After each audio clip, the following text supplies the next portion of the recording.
ஆண்டவராகிய இயேசு கிறிஸ்து நாமத்தில் உங்களுக்கு என்னுடைய அன்பின் வாழ்த்துக்கள். உங்கள் சிந்தனைக்கு என்ற தலைப்பில் இன்றைக்கு நாம் தியானிக்கக்கூடிய காரியம் எதுவென்றால் ஜெபமும் வேத தியானமும். விசுவாசிகளாகிய நமக்கு ஒரு தீராத ஆசை ஒன்று உண்டு. நம்முடைய ஜெபங்கள் எந்த காலத்திலும் எப்பொழுதும் எந்த சூழ்நிலையிலும் கேட்கப்பட வேண்டும். நம்முடைய ஜெபங்கள் பிதாவினால் அங்கீகரிக்கப்பட வேண்டும் என்கிற ஆசை எல்லா விசுவாசிகளுக்கும் இருக்கிறது. எனவே ஜெபம் எப்படி அங்கீகரிக்கப்பட வேண்டும் என்பதை குறித்து இந்த பதிவில் பார்க்கலாம். பொதுவாக அநேகர் நினைக்கிற காரியம் என்னவென்றால், ஜெபத்திற்கு அடிப்படையாக இருப்பது விசுவாசம். விசுவாசம் உள்ள ஜெபம் தேவனிடத்தில் பதிலை பெற்றுக்கொள்ளும் என்று அநேகர் விசுவாசிக்கிறார்கள். அதில் எந்த தவறும் இல்லை. ஆனாலும் அதற்கெல்லாம் மேலாக அடிப்படையாக நாம் பார்க்கக்கூடிய ஒரு காரியம் ஒன்றுண்டு.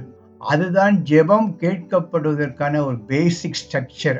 அந்த அடித்தளத்தின் மீதுதான் ஜெபம் கட்டப்படும் என்றால் அந்த ஜெபங்கள் தேவனுடைய பார்வையில் ஏற்றுக்கொள்ளப்பட்டு அதற்கான பதில் சுலபமாக கிடைக்கும். இந்த பதிவில் ஜெபம் என்கிற அஸ்திவாரத்திற்கு முக்கியமாக காணப்பட வேண்டிய ஒரு கருத்தை குறித்து இப்பொழுது நாம் தியானிக்கலாம். ஜெபம் கேட்கப்படுவதற்கு 2 முக்கிய அம்சங்கள் தேவை. ஒன்று என்னன்னா விசுவாசம், இன்னொன்று கீழ்ப்படிதல். 2மே ஜெபத்திற்கான அஸ்திவாரங்கள். ஜெபம் கேட்கப்படுவதற்கான முக்கியமான அஸ்திவாரங்கள் எதுவென்றால் கீழ்ப்படிதலும் விசுவாசமும். எந்த அளவுக்கு விசுவாசம் ஜெபம் கேட்கப்படுவதற்கு அவசியமோ அதே அளவுக்கு தேவனுக்கு கீழ்ப்படுகிற ஒரு காரியமும் மிகவும் அவசியம். இந்த 2க்குமே ஜெபம் விசுவாசத்திற்கும் கீழ்ப்படிதலுக்கும் அஸ்திவாரமாக இருப்பது எதுவென்றால் வேத தியானம். இந்த வேத தியானம், பைபிள் மெடிடேஷன் அந்த அடிப்படையிலே தான் ஜெபம் என்கிற கட்டடம் கட்டப்பட்டிருக்கிறது என்பதை ஒவ்வொரு விசுவாசியும் முதலில் புரிந்து கொள்ள வேண்டும். வேதம் என்பது நம்முடைய ஆவிக்குரிய வாழ்க்கையில் மிக மிக அடிப்படையான ஒரு காரியம். அந்த வேதத்தை அடிப்படையாக வைத்துதான் நாம் ரட்சிக்கப்பட்டிருக்கிறோம். அந்த வேதத்தை அடிப்படையாக கொண்டுதான் இனி வரும் உலகங்கள் எப்படி இருக்கிறது என்று நாம் முடிவு செய்திருக்கிறோம். அந்த வேதத்தை அடிப்படையாக கொண்டுதான் உலகங்கள் எப்படி படைக்கப்பட்டது என்பதையும் நாம் அறிந்திருக்கிறோம். அந்த வேதத்தை அடிப்படையாக கொண்டுதான் நரகம், பரலோகம் என்கிற போன்ற காரியங்கள் அனைத்தும் அந்த வேதத்தின் அடிப்படையிலே தான் புரிந்து கொண்டிருக்கிறோம். அப்படி இருக்கும் பொழுது எந்த வேதத்தின் அடிப்படையிலே தான் ஜெபங்கள் கட்டப்பட வேண்டும் ஏனென்றால் சங்கீதம் 138:2 பார்க்கும் பொழுது, உமது சகல பிரஸ்தாபத்தை பார்க்கிலும் உமது வார்த்தையை நீர் மகிமைப்படுத்தி இருக்கிறீர். சகல பிரஸ்தாபத்தை பார்க்கிலும் உமது வார்த்தையை நீர் மகிமைப்படுத்தி இருக்கிறீர். சரியான மொழிபெயர்ப்பு என்னவென்றால், எல்லா காரியங்களுக்கு மேலாக உம்முடைய வார்த்தையை உயர்த்தி இருக்கிறீர் என்று நாம் அறிந்து கொள்ளலாம். எல்லாவற்றிற்கும் மேலாக தேவனுடைய படைப்பு, சிருஷ்டிப்பு, எல்லா காரியங்களுக்கு மேலாக God has exalted his word. அவருடைய வார்த்தையை தேவன் மகிமைப்படுத்தி இருக்கிறார். அப்படி என்றால் அந்த மகிமைப்படுத்தப்பட்ட வார்த்தையை நம்முடைய ஆவிக்குரிய எல்லா நிலைகளிலும் பயன்படுத்த வேண்டும். அது ஜெப வாழ்க்கைக்கு மட்டுமல்ல, ஊழியத்துக்கு மட்டுமல்ல, எல்லா காரியங்களுக்கும், பரிசுத்த வாழ்க்கைக்கும், எல்லா காரியங்களுக்கும் நாம் அடிப்படையாக வைக்க வேண்டிய ஒரு கருப்பொருள் எதுவென்றால் வேத தியானம். எனவே இந்த வேத தியானம் ஜெபத்திற்கு எப்படி அடிப்படையாக இருக்கிறது என்பதை இந்த பதிவில் பார்க்கலாம். நான் முதலில் சொன்ன மாதிரி ஜெபத்திற்கு அடிப்படையாக இருப்பது எதுவென்றால் கீழ்ப்படிதல். கீழ்ப்படிதல் இல்லாத எந்த ஜெபமும் கேட்கப்பட மாட்டாது. ஒரு மனிதன் எவ்வளவுதான் விசுவாசம் உள்ளவனாக இருந்தாலும், எவ்வளவுதான் நம்பிக்கை உள்ளவனாக இருந்தாலும், அவன் வேதத்தின்படி நடக்காவிட்டால், வேதத்தின்படி தன்னுடைய வாழ்க்கையை அமைத்துக் கொள்ளாவிட்டால் அவனுடைய ஜெபங்கள் கேட்கப்படாது. வேதத்தின்படி நடக்காதவனுடைய ஜெபங்கள் கடவுளுக்கு அருவருப்பாயிருக்கிறது. எனவே ஒரு மனிதனுடைய ஜெப வாழ்க்கை கேட்கப்பட வேண்டும் என்றால் அவனுடைய வேத தியானம் சரியான முறையில் இருக்க வேண்டும். ஒரு மனிதன் வேத தியானத்தை சரியான முறையில் தன்னுடைய வாழ்க்கையில் கடைபிடிக்கும் போதுதான் தேவனுடைய சித்தம் என்ன என்பதை அறிந்து கொள்ள முடியும். தேவனுடைய விருப்பம் என்ன என்பதை அறிந்து கொள்ள முடியும். தேவனுடைய விருப்பத்தை அறிந்து கொண்டால்தான் அந்த விருப்பத்திற்கேற்றபடி தேவனுடைய கட்டளைகளுக்கு அவன் கீழ்ப்படிய வேண்டும். தேவனுடைய கட்டளைகளுக்கு கீழ்ப்படியும் போது அவனுடைய ஜெபங்கள் கேட்கப்படும். இதுதான் பாருங்க, முதல்ல கீழ்ப்படிதல் அவசியம். அந்த கீழ்ப்படிதலுக்கு எது அவசியம் என்றால், அவன் வேத வசனத்தின்படி நடக்கிறானா, தேவனுடைய கட்டளைகளை பின்பற்றுகிறானா என்கிற காரியம் மிகவும் அவசியம். அந்த கட்டளைகளை அவன் பின்பற்றுவதற்கு எது அவசியம்? வேத தியானம் அவசியம்.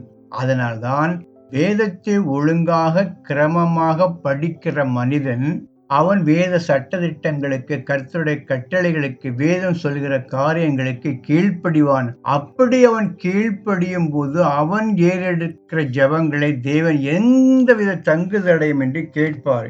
இதற்கு வேதத்தில் பல உதாரணங்கள் உண்டு. அதில் 1-2 வசனங்களை மட்டும் உங்களோடு பகிர்ந்து கொள்ள ஆசைப்படுகிறேன். யோவான் 15:7 பார்க்கும் பொழுது ஆண்டவராய் இயேசு கிறிஸ்து சொன்ன அடிப்படையான ஒரு வார்த்தை, நீங்கள் என்னிலும் என் வார்த்தைகள் உங்களிலும் நிலைத்திருந்தால் நீங்கள் கேட்டுக்கொள்வது எதுவோ அது உங்களுக்கு செய்யப்படும். நீங்கள் என்னிலும் என் வார்த்தைகள் உங்களிலும் நிலைத்திருந்தால் நீங்கள் கேட்டுக்கொள்வது எதுவோ அது உங்களுக்கு செய்யப்படும். இதுதான் ஜெபம் அடிப்படையாக கேட்கப்படுவதற்கான வெரி பேசிக் ஃபண்டமெண்டல் ரூல்.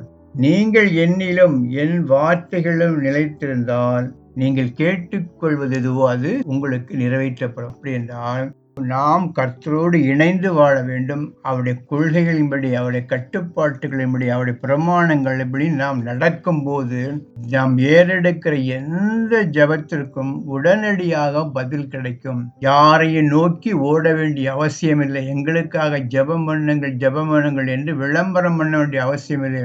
ஒரு ஜெபத்தினுடைய சூத்திரம், சீக்ரெட் எங்க இருக்குன்னா இங்கதான் இருக்கு. நாம் எந்த அளவுக்கு வேதத்தை தியானித்து படித்து அதன்படி நடக்க நம்ம ஒப்பு கொடுக்கிறோமோ அப்பொழுது ஜெபம்ங்கிற அந்த காரியம் உடனே நான் ஜெபத்தை ஏறெடுக்கும் பொழுது அவைகள் தேவனுடைய பார்வையில் ஏற்றுக்கொள்ளப்பட்டு அவைகள் கேட்கப்படும். எவ்வளவு ஒரு ஈஸியான வழி பாருங்க. இதை விட்டுட்டு கிறிஸ்தவ உலகம் எங்கேயோ அலைஞ்சுக்கிட்டு இருக்கு. வேதத்தை படிங்க, அதற்கு கீழ்ப்படியுங்க, உங்களுடைய ஜெபங்கள் கேட்கப்படும். அருமையான ஈஸி மெத்தட். வேதத்தை நீங்கள் நன்றாக படியுங்கள். 1 யோவான் 3:22 அவருடைய கற்பனைகளை நாம் கைக்கொண்டு அவருக்கு முன்பாக பிரியமானவைகளை செய்கிறபடியினால் நாம் வேண்டிக் கொள்ளுகிறது எதுவோ அதை அவராலே பெற்றுக் கொள்கிறோம். அவருடைய கற்பனைகளை நாம் கைக்கொண்டு அவருக்கு முன்பாக பிரியமானவைகளை செய்கிறபடியினால் நாம் வேண்டிக் கொள்கிறது எதுவோ அது அவராலே பெற்றுக்கொள்கிறோம். அவருடைய கற்பனைகளை கைக்கொண்டு அவருக்கு பிரியமான காரியங்களை செய்யும் பொழுது நம்முடைய ஜெபங்கள் ஏற்றுக்கொள்ளப்பட்டு அவராலே பதிலை பெற்றுக்கொள்கிறோம். 2 வசனமே நமக்கு போதுமானது. இதை விட ஜெபங்கள் கேட்கப்படுவதற்கான ஒரு சூத்திரம் வேற ஒன்றுமே இல்லைங்க. நாம் ஒழுங்கா தினமும் வேதத்தை படித்து அதுக்கு ஒப்பு கொடுத்து வாழும் பொழுது நமக்கு என்ன பிரச்சனை வந்தாலும் நான் பேரெடுக்கப்படுகிற ஜெபங்களுக்கு உடனடியாக பதில் கிடைக்கும். எங்கேயும் போய் அலைய வேண்டிய அவசியமே இல்லை. உங்கள் ஜெபத்தின் வெற்றி எங்கே இருக்கிறது என்றால் உங்களுடைய கருத்தில் இருக்கிறது. இதற்கு அப்புறம் தான் ஃபாஸ்டிங் இருக்குன்னா அதெல்லாம் அதுக்கப்புறம் எளிமையான ஒரு வழி என்றால் நீங்கள் வேதத்தை தியானித்து கொண்டே இருங்க. அதற்கு கீழ்ப்படி ஒப்பு கொடுங்க. அவ்வளவுதான். நீங்க கரெக்டா கடவுளுக்கும் உங்களுக்கும் உள்ள மெயின் லைன்ல நீங்க வந்துருங்க. அதற்கு பிறகு நீங்கள் என்ன கேட்டாலும் ஆண்டவர் செய்வார். ஜெபம் என்பது என்ன? நாம் ஆண்டவரோடு உறவாடுகிற ஒரு காரியம். அப்படி உறவாடும் பொழுது அவர் பார்ப்பார், என் பிள்ளை என் வசனத்தின்படி நடக்கிறான். எனவே அவனுக்கு தான் முதல் ப்ரிஃபரன்ஸ். கடவுள் யாருடைய ஜெபத்தை முதலில் கேட்பார் என்றால் யாரு வசனத்தை தியானித்து அதன்படி நடக்கிறானோ அவங்களுடைய ஜெபத்துக்கு தான் இம்மிடியட்டா பதில் கிடைக்கும். என் வசனத்துக்கு நடுங்கிறவனே நான் நோக்கி பார்ப்பேன் என்று ஆண்டவர் சொல்லி இருக்கிறார். அப்படி இருக்கும் பொழுது இன்றைக்கு நாம் ஒரு காரியத்தை புரிந்து கொள்ள வேண்டும். ஜெபம் கேட்கப்படுவதற்கு கீழ்ப்படிதல் அவசியம். அந்த கீழ்ப்படிதலுக்கு முக்கியமானது வேத தியானம். அடுத்தபடியாக நாம் தியானிக்கக்கூடிய காரியம் என்னவென்றால் ஜெபத்திற்கு அடிப்படையாக இருப்பது விசுவாசம் என்று சொல்வார்கள். விசுவாசம் என்று எல்லாரும் பேசிக்கொள்கிறார்கள். ஆனால் அந்த விசுவாசத்திற்கு எது அடிப்படையாக இருக்கிறது என்றால் வேத தியானம் தான். எப்படி என்றால் ரோமர் 10:17 இது தெளிவாக சொல்லப்பட்டிருக்கிறது. ஆதலால் விசுவாசம் கேள்வியினாலே வரும், கேள்வி தேவனுடைய வசனத்தினாலே வரும். பாருங்க, விசுவாசம் கேள்வினாலே வரும், கேள்வி தேவனுடைய வசனத்தினாலே வரும். அப்படி என்றால் விசுவாசம் வருவதற்கு எது அடிப்படையாக இருக்க வேண்டும்? வேத வசனங்கள். ஒரு மனிதன் வேதத்தை படிக்கும் போதுதான், வேதத்தில் சொல்லப்பட்ட வார்த்தைகளை தியானிக்கும் போதுதான் அவனுக்குள்ள தேவனால் அனுப்பப்படுகின்ற, தேவனால் கொடுக்கப்படுகின்ற அந்த விசுவாசம் அவனுக்குள்ளே வரும். விசுவாசம் என்கிற பயிரை வளர்ப்பதற்கு அடிப்படையாக இருப்பது வேத தியானம் என்கிற அந்த உணவு தான். வேத தியானத்தை நான் எந்த அளவுக்கு ஒரு மனிதன் முக்கியப்படுத்துகிறானோ அந்த அளவுக்கு அவனுடைய விசுவாசம் வளர்ந்து கொண்டே இருக்கும். அப்படி இல்லாவிட்டால் தன் மனதளவிலே தான் நினைக்கிற காரியங்களை சாதிப்பேன் என்று எண்ணுவது வெறும் கற்பனையை தவிர ரியாலிட்டி கிடையாது. ஒரு மனிதன் அதற்கென்று நேரத்தை ஒதுக்கி வேதத்தை தியானிக்கும் போது அதன் மூலமாக கிடைக்கிற அந்த ஒரு ஆவியான தூண்டுதல் அது விசுவாசமாக மாறி நமக்குள் ஆழமாக பதியும். அந்த விசுவாசத்தை தான் தேவன் கனம் பண்ணுவாரை தவிர நம்முடைய கற்பனைகளில் உணர்ச்சியின் அடிப்படையில் ஒன்றை எடுத்துக்கொண்டு ஒன்றை உருவாக்கி கொண்டு கற்பனை செய்து கொண்டு இதுதான் விசுவாசம் என்று சொல்லி தேவனோடு போராட முடியாது. We cannot claim anything from the God. தேவனிடத்தில் எந்த உரிமையும் பெற்றுக்கொள்ள முடியாது. வசனத்தை தியானிக்க தான் வேதத்துல பரிசுத்தவான்கள் எப்படி ஜெபம் பண்ணியிருக்கிறாங்க, எதனுடைய அடிப்படையில ஜெபம் பண்ணியிருக்கிறாங்க, எப்படி போராடி ஜெபம் பண்ணியிருக்கிறாங்க, எப்படி அர்ப்பணித்து ஜெபம் பண்ணியிருக்காங்க. அப்படி போன்ற காரியங்களை அவன் படிக்கும் போதுதான் அவனுக்குள்ளே ஒரு விசுவாசம் தானாக வரும், அல்லது தேவன் அவனுக்கு ஒரு அப்படிப்பட்ட விசுவாசத்தை கொடுப்பார். அந்த விசுவாசம் தான் உலகத்தை அசைக்கிற விசுவாசம். மற்றபடி நம்முடைய கற்பனைகளில் உதிக்கின்ற, நம்முடைய மனதளவில் நினைக்கின்ற ஏதோ ஒரு செய்தியை கேட்டு வருகின்ற காரியம் அல்ல இந்த விசுவாசம். அது வேதத்தை தியானிக்கும் போது கிடைக்கின்ற ஒரு மிகப்பெரிய ஈவு. எனவே விசுவாசத்தில் நாம் வளர வேண்டும் என்றால் நாம் வேதத்தை தியானிக்க வேண்டும். ஒரு வேதத்தை தியானிக்கிற ஒரு மனிதன் ஒரு நாளும் ஒரு காலத்திலும் விசுவாசத்தில் வீழ்ந்து போவதே கிடையாது. 100% உண்மையான ஒரு வார்த்தை. வேதத்தை தியானிக்கிற ஒரு மனிதனுடைய வாழ்க்கையில் விசுவாச குறைச்சலே வராது. ஒரு நாள் வீழ்ந்து போனாலும் மறுநாள் வேதம் படிக்கும் போது தேவன் அவனோடு இடைபடுவார். அப்படி இடைபடும் பொழுது அவனுடைய விசுவாசம் வளர்ந்து கொண்டே இருக்கும். இதுக்கு வேற ஷார்ட் கட்லாம் கிடையாது. வேதத்தை படித்து கொண்டே இருங்கள், தியானித்து கொண்டே இருங்கள். எவ்வளவு தேவன் எழுதி கொடுத்த வேதம். நான் வேதத்தின் மகத்துவங்களை அவர்களுக்கு நான் எழுதி கொடுத்தேன், அவர்கள் அதை அந்நிய காரியமாக பார்க்கிறார்கள் என்று ஓசியா தீர்க்கதரிசன புத்தகத்தில் எழுதியிருக்கிறது. இந்த எழுதி கொடுக்கப்பட்ட அந்த வேதத்தை படிக்கும் போதுதான் ஒரு மனிதனுக்கு விசுவாசம் வரும். எனவே இந்த ஒரு காரியத்தை நான் அடிப்படையாக புரிந்து கொள்ள வேண்டும். முதலில் கீழ்ப்படிதல், அடுத்தது விசுவாசம். இந்த இரண்டுக்குமே அடிப்படையாக இருக்கிறது எதுவென்றால் வேத தியானம். வேதத்தை படிக்கின்ற ஒரு காரியம், வேதத்தை நேசிக்கின்ற ஒரு காரியம். எனவே இந்த வேத தியானம் இல்லாமல், பைபிள் மெடிடேஷன் இல்லாமல் ஒரு மனிதன் ஜெபத்தில் வளரவே முடியாது. அதெல்லாம் கற்பனைங்க. ஏதோ ஒரு பிரசங்கத்தை கேட்டுட்டு வேதத்தையே படிக்காம, வேதத்தையே தியானிக்காம, வேதத்தின் சொல்படி நடக்காம நாமளே ஒன்றை உருவாக்கி வைத்துக் கொண்டு நான் விசுவாச வீரன் என்று சொல்லிக் கொள்வோமே, ஆனால் நம்மை நாமே ஏமாற்றிக் கொள்கிற மக்களாக இருக்க வேண்டும். எனவே இந்த நாளில் ஒரு காரியத்தை நாம் உறுதிப்படுத்திக் கொள்ள வேண்டும். நான் விசுவாச வீரனாக வளர வேண்டும் என்றால் நான் வேதத்தை அதிகமாக தியானிக்க வேண்டும். அப்பொழுது தேவனுடைய கற்பனையில் என்ன என்று அறிந்து அதற்கு கீழ்ப்படுவேன். அதன் மூலமாக என் விசுவாசம் வளரும். இதுதான் ஜெபம் கேட்கப்படுவதற்கான அடிப்படையான 2 கோட்பாடுகள். இன்னொரு காரியத்தை சுட்டி காட்ட விரும்புகிறேன். எப்படி ஜெபத்திற்கு வேத தியானம் அவசியமோ அதே போல வேத தியானம் சிறப்பாக நடைபெறுவதற்கும் ஜெபம் அவசியம். ஜெபிக்கிற ஒரு மனிதன் தான் வேதத்தை சிநேகிப்பான். ஜெபிக்கிற ஒரு மனிதன் வேதத்தை விரும்புவான். ஜெபிக்கிற மனிதன் வேத வசனம் பரவ வேண்டும் என்கிற வாஞ்சை கொண்டிருப்பான். எல்லாம் ஸ்டார்டிங் பாயிண்ட் எங்கன்னா ஜெபிப்பான். ஜெபிக்கிற ஒரு மனிதனிடத்தில் வேத தியானம் என்பது ஆட்டோமேட்டிக்கா காணப்படும். நான் ஜெபிக்கிறேன் என்று சொல்லியும் வேதத்தை தியானத்தை புறக்கணிக்கிற ஒரு மனிதன் தன்னில் தானே முரண்பட்டதாக காணப்படுகின்ற ஒரு மனிதன்.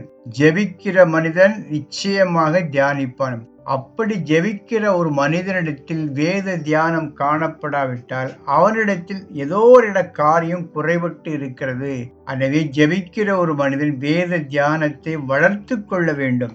அதாவது ஜெபம் என்பது நாம் தேவனிடத்தில் பேசுகின்ற காரியம். வேத தியானம் என்பது தேவன் நம்மோடு பேசுகிற காரியம்.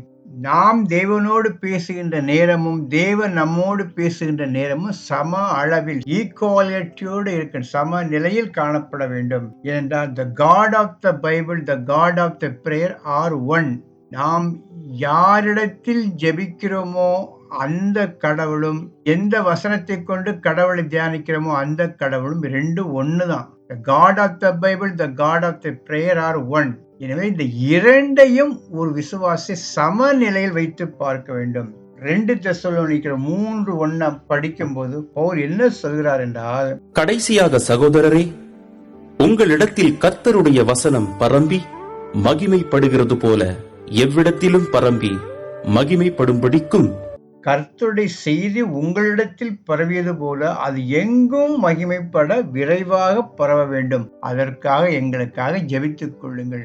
வேத வசனம் விரைவாக பரவ வேண்டும் என்றால் ஜெபிக்க வேண்டும்.